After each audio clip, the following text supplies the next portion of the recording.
Alright guys, the grand totals are in. And this is what we came up with. Now, this video is going to be about a lot of coins I purchased from the U.S. Coin Trust. The lot was advertised as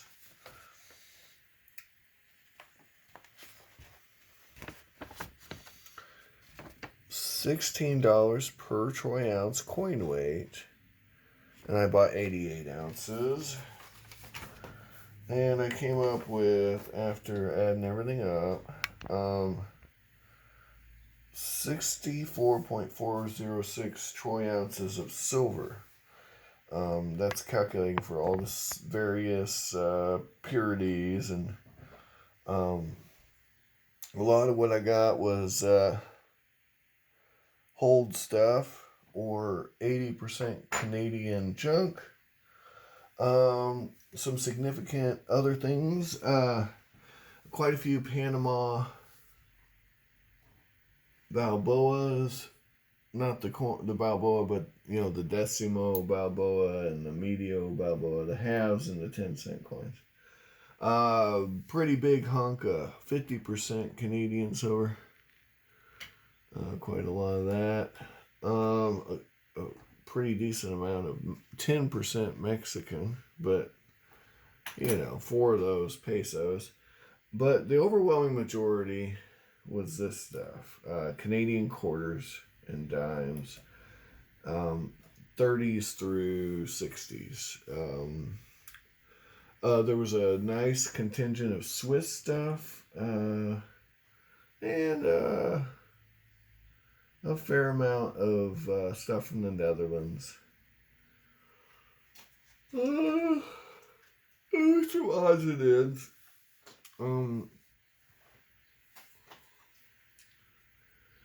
A lot of the stuff was, in not so great shape. And as far as any numismatic interest, there we go. So this is a 2 Kirsch Egyptian coin from 1876. It's from the Cairo Mint. I was able to ID a lot of these coins even though they're in poor condition. I'll give you some more examples. Here is an there we go. 1869 tin Krajjar, or tin cruisers in Hungarian coin. That's in pretty bad shape, but I was able to date it and identify it. Here's an old 1657 Hammer Time 3 cruiser, County of Tyrol, Ferdinand Karl, Austria. That's a reasonably rare coin. It looks like it was part of a bracelet or something. Here's a 20 cruiser from 1868. Here's a 1747 Bremen Grotten. It's a Billen coin. It's actually the key date, but it's in such bad shape it doesn't really matter. And here's a 1656 3 cruiser. When I first got the bag, I was pretty excited about this, but, well, as you can see, no real reason to get too excited, right? My coworker is going to love this when I give it to him in his 50% lot that he's getting. So that was one good coin. There's a few goodies. There's some odds and ends here. Here's a this is a Barber Quarter from 1915 that's been beat up. Can't tell the mint mark. Oh yeah, I can. Hold on. Nope, can't make out the mint mark. Doesn't matter if it's beat up. And then there was a 47 dime, I believe it is. Double check. make that 46. So 46. Anyway, I do have to tell you that does remind me of the bad. There's the good and the bad. The bad is all this stuff was copper nickel. And it's a significant amount. It's over an ounce of the coinage. And one of them was a freaking U.S. dime from 1966. And two of them were Canadian dimes. One from 74 and one from 68. The 68's nickel and stuck to my magnet. So that wasn't good. There was a whole bunch, well, 4 or 5 of these 5 centavos, 1948 from Venezuela. It was a 1-year issue coin if I remember right. But anyway, there is a lot of silver here. I'll let you guys gander at. This is 88 ounces. When I weighed it, it came to 87.5 ounces of coin weight. So we were a little light, but this is all the silver right here. Oh, I forgot to add in a coin. That number's slightly off, but not enough to matter. There's a 50% Colombian coin that I didn't add to the mix. Yep. This is 50% silver. It's from Colombia. It would be a couple, maybe a gram of silver. Not enough to really shift it. So I paid $21.94 an ounce. That's what this comes to per ounce. That's the price, guys. That's the price. And, I was saying in my Mexican video I didn't have a half real. Well, there you go. There's a half real from Mexico. I didn't have one. Now I do. So, sorry, guys. In the consortium, I'm keeping that. It's not in great shape. It's got a hole in it. We're going to be divvying this up between us. So, yeah, $1,400 and some change. And we got 64.406 ounces. That's the long story short. There's a fair amount of Canadian sterling, English sterling. There's some really nice coins. Would be nice, except they're hold. I'll show you a couple of those. It's the disappointments, I call them. So, yeah. Here we go. This is a great example of what I'm talking about. Come on, Betsy. Come on, Betsy. Oh, there we go. Look at that. Now, this is a 20-cent piece from France. Okay. 1860. Looks like. Yeah, 1860. Now, Napoleon III is on the coin. Now, that's probably extra fine or so. Except it's got a freaking hole in it. And that's annoying. There's other coins like that. Here we go. Here's a good example. Here's a 2 Anna from India. And that, or 2 Annas, whatever it is, 2 Annas, 1891. Big hole in it. Big old hole in it.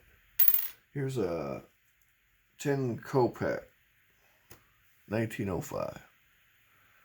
It's been turned into a bracelet.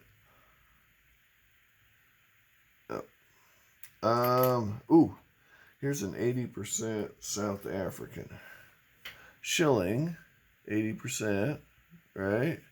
Big old hole in it. There's all kinds of them. Check this out. Wait till you see this. This is some of this stuff's mind-boggling. Here's a 3 pence, sterling 3 pence. Right? That'd have been pretty nice. 1911, right? Here's another 3 pence. It's a young head Vic. I mean, it's not in great shape, but 1885. 1885. Got a big old hole in it. Oh, this one. Wait till you see this. Look at that sixpence. See that? Yeah, big old hole in it. Bent. That was put in somebody's shoe for a wedding, I'd imagine. Again, 1918, sixpence. Big old hole in it. Someone chop marked this one. Yeah, 1871, sixpence with a chop mark on it. Yep, so that's the... Here's a not so molested coin. Just your average circulated, kind of rough sixpence.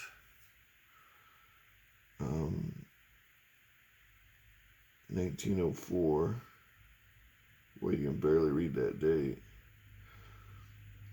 Yeah, that one's actually pretty rough. Ooh. Silly Billy. Big old hole in it. But Silly Billy nonetheless. I even found a Canadian quarter with a hole in it, guys. Yeah. Canadian quarter. Who puts a hole in a Canadian quarter? You know what? You'll see holes in anything. I got some Turkish stuff. Some of these paras. They're holed as well. I think my other coworker's gonna really like these. Yeah, but they're dateable. You can figure out what year those were. I didn't do it, but you could do it if you cared. A fair amount of Venezuelan stuff. Not all of it is in bad shape either, but you'll get everything from a slick like this to something like that. So. And, the other one that was pretty interesting, there's a lot, well, not a lot, I won't say it's a lot, but there's a fair amount of the Dominican. I mean, it's in rough shape, but, low mintages on these.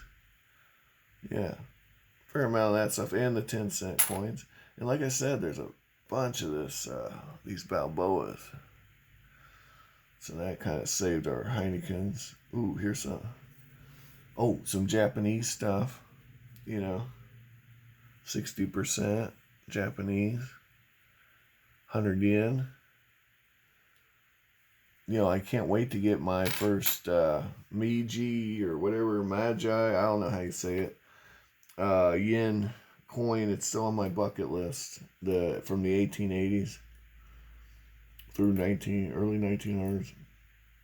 Yeah, I've got some of the 50 cents, but I don't have any of the 100 yen, or the 1 yens.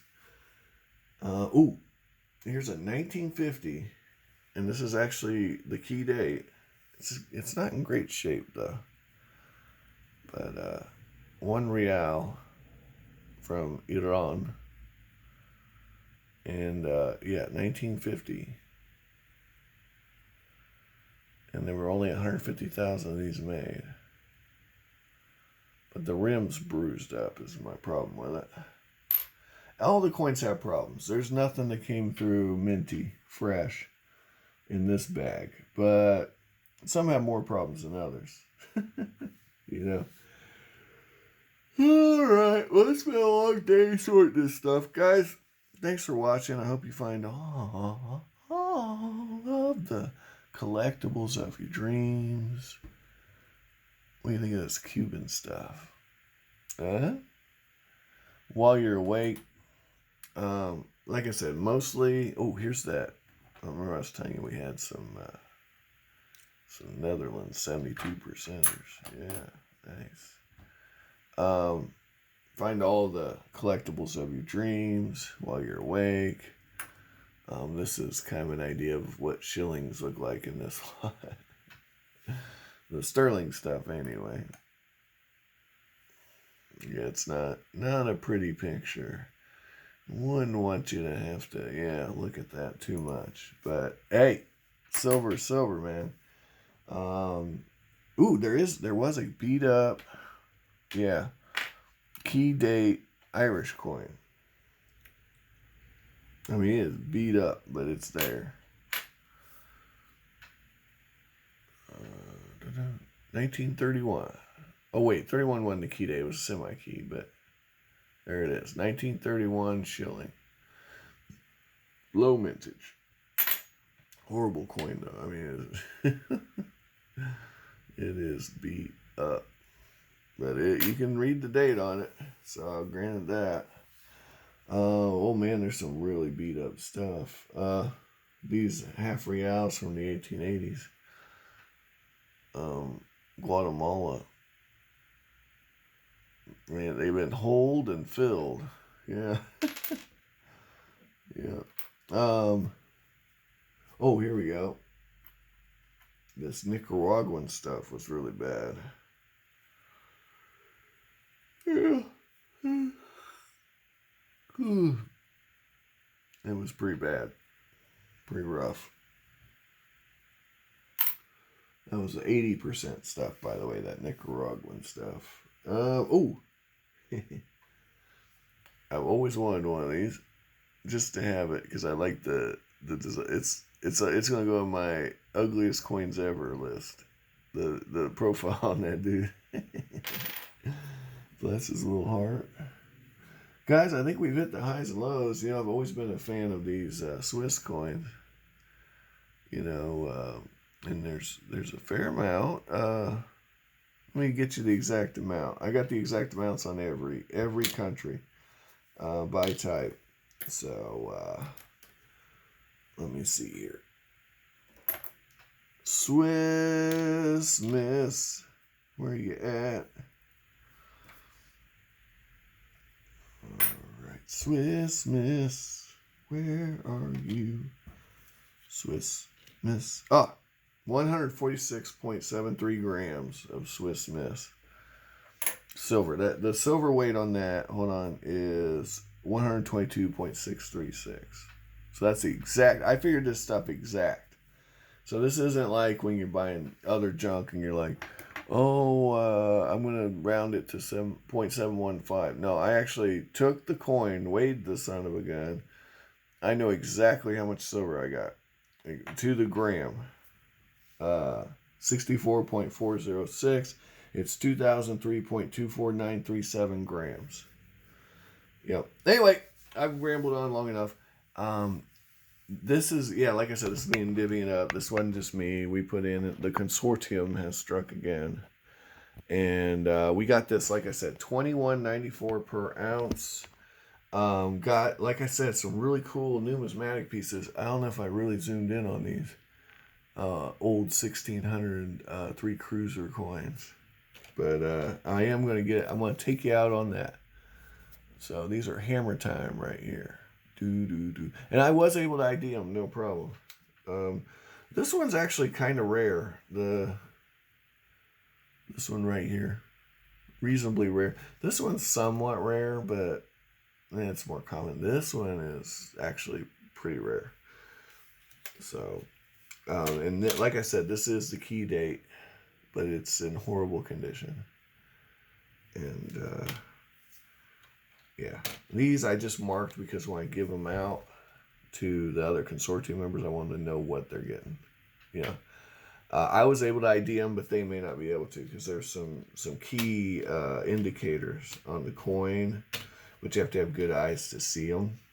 That's how I was able to know, this Egyptian coin. I know it's from the Cairo Mint. I know it was made in 1876.